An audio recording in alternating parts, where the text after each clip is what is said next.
Fala pessoal, tudo bem com vocês? Sejam bem-vindos ao Investimento Inteligente. No vídeo de hoje a gente vai falar aqui sobre a Tupi, código de negociação na bolsa Tupi3.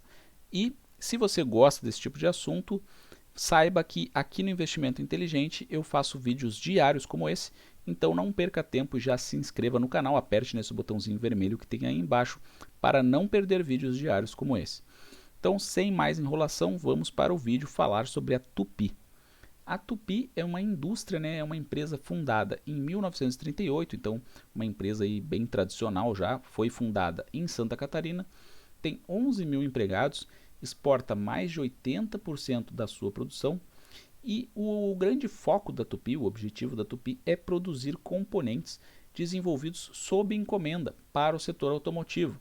Então a gente está falando aí de peças, né, que são utilizadas em caminhões, carros, ônibus, máquinas agrícolas, entre outros, inclusive até mesmo para o setor marítimo. A Tupi faz produções aí, né, de componentes. E a Tupi tem diversos clientes, né, e aqui os de mais destaque que eu trago, a Ford, a Mercedes, Volkswagen, Iveco, Peugeot, entre outras empresas. Então a Tupi é uma empresa que eu vejo muito bem posicionada nesse setor. E a Tupi a gente vê aqui já trazendo alguns resultados, né, na área operacional da Tupi. A gente vê que em relação ao último trimestre de 2021, a Tupi, né, ela demonstrou que até o final do ano ela produziu 538 quilotons, né? Então um crescimento de 37% em relação ao ano de 2020, sendo que cada quiloton equivale a 1.000 toneladas. E é sempre bom destacar aqui qual é o ponto aí negativo para a Tupi nesse momento. É essa crise de semicondutores, né? Falta de semicondutores e gargalos logísticos que impactaram os volumes da companhia.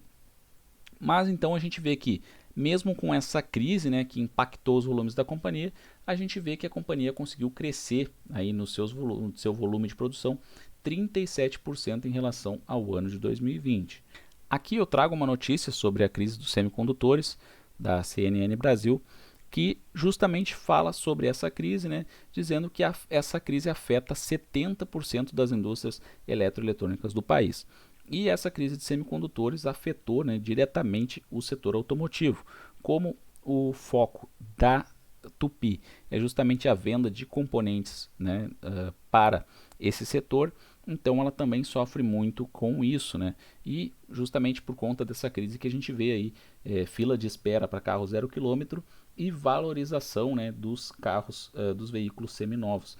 Então é justamente por conta dessa crise, né? E a gente vê aqui um recorde histórico em receitas da Tupi.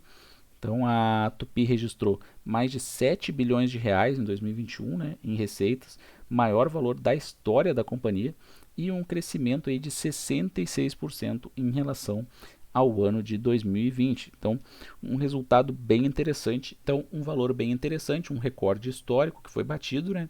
E isso é bem interessante, principalmente se a gente for verificar esse cenário de adversidade por conta da crise dos semicondutores.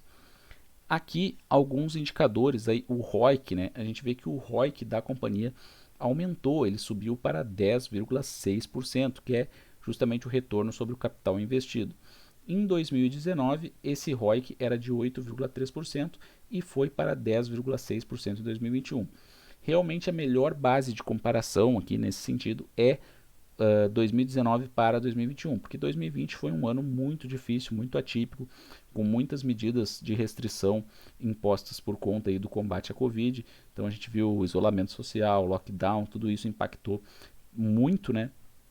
Então a melhor base de comparação realmente é em relação a 2019, porque 2021 a gente teve mais períodos de normalidade, né? Então a gente tem uma base aí comparativa melhor com 2019. E a gente vê então um ROIC aí maior em 2021 do que aquele registrado pré-pandemia. Então algo bem interessante. Em relação ao endividamento da companhia, a gente vê que o endividamento está em 1,5 vezes o EBITDA ajustado, então um endividamento tranquilo, assim, algo relativamente tranquilo para a empresa poder honrar. Então mostra uma dívida bem controlada pela empresa, né? vencimento concentrado em 2031, então um vencimento assim, de longo prazo, né? E a companhia tem buscado fazer uma gestão conservadora, muito por conta desse momento difícil, além da pandemia, essa crise de semicondutores que impacta o volume da companhia. Em relação à origem da receita da companhia, a gente vê aqui que 52% da receita da companhia é oriunda da América do Norte, né? Estados Unidos, México, Canadá. 28% oriundo da América Latina, Europa 16%, 4% outros. Então a gente vê que é uma empresa bem diversificada do ponto de vista geográfico, né? E com boa parte das suas receitas aí dolarizadas. Então isso é bem interessante porque a gente sabe que no longo prazo o dólar tende aí a valorizar em relação ao real, mesmo que agora no ano de 2022 a gente veja o real voltando a se fortalecer e o dólar caindo bastante. Mas é bem interessante, eu gosto de empresas que têm aí receitas dolarizadas, acho isso muito interessante. Demanda reprimida e recuperação de estoques. Isso é algo importante de a gente ver, porque esses estoques aí de veículos comerciais leves, né, nos Estados Unidos, eles ainda não voltaram ao nível pré-pandemia. Então a gente vê aqui, né, a comparação entre julho de 19 e janeiro de 2021, a gente vê que ainda falta um espaço grande para que esses estoques nos Estados Unidos voltem aos níveis pré-pandemia. Sabe que isso em algum momento vai acontecer, né? Mas a gente não sabe exatamente quando, mas o fato é que ainda existe um espaço a percorrer aí.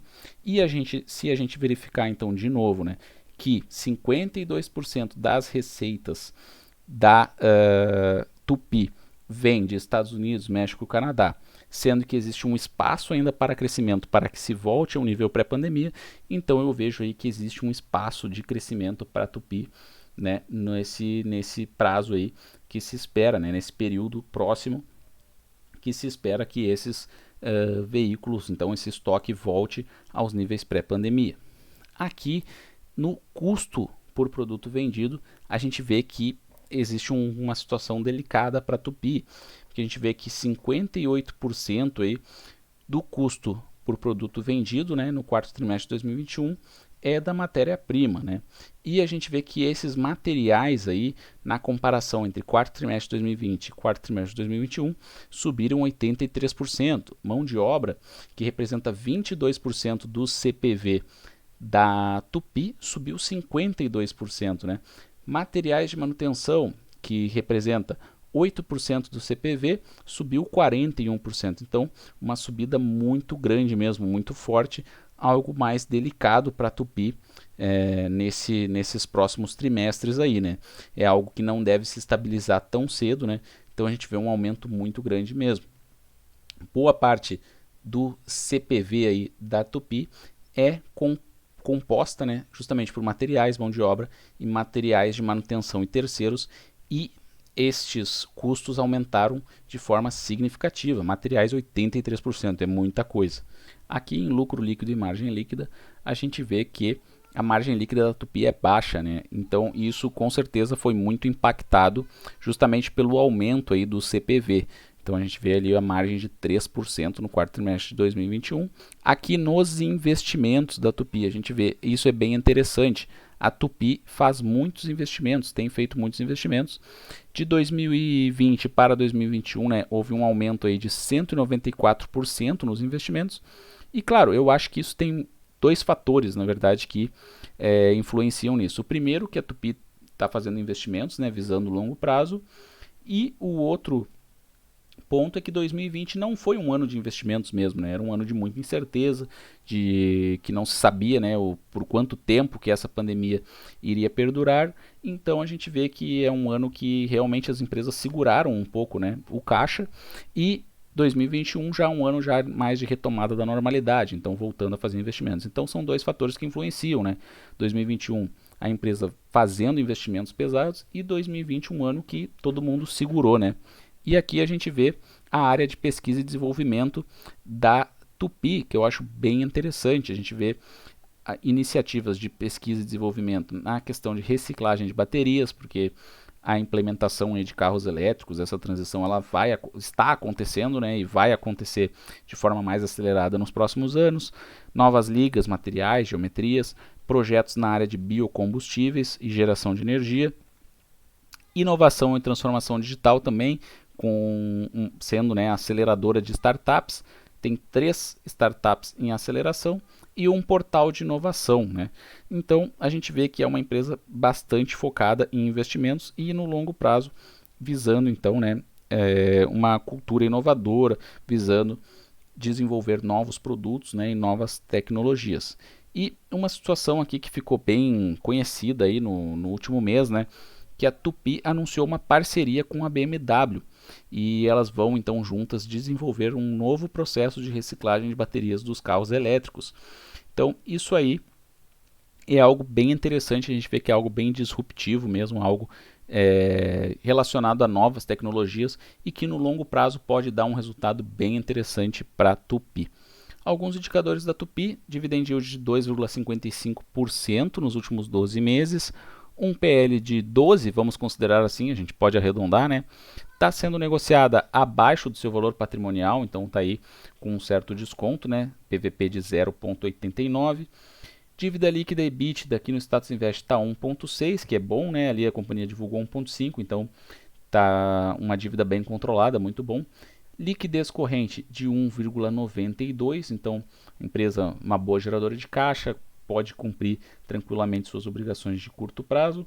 Margem bruta de 15, margem líquida muito baixa. Esse é um ponto que me pega um pouco quando eu analiso Tupy. Eu acho a margem líquida da Tupy muito baixa e isso também, claro, foi muito impactado por essa crise, né, dos semicondutores. Então tá aí Tupy, acho uma empresa interessante, é uma empresa que eu tenho acompanhado assim, bastante. Ainda não invisto em Tupy. Gostaria de saber se vocês investem em Tupy, o que vocês acham dessa empresa. E se chegou até aqui, né, deixe um comentário, um like, se inscreva no canal. Forte abraço a todos e até a próxima.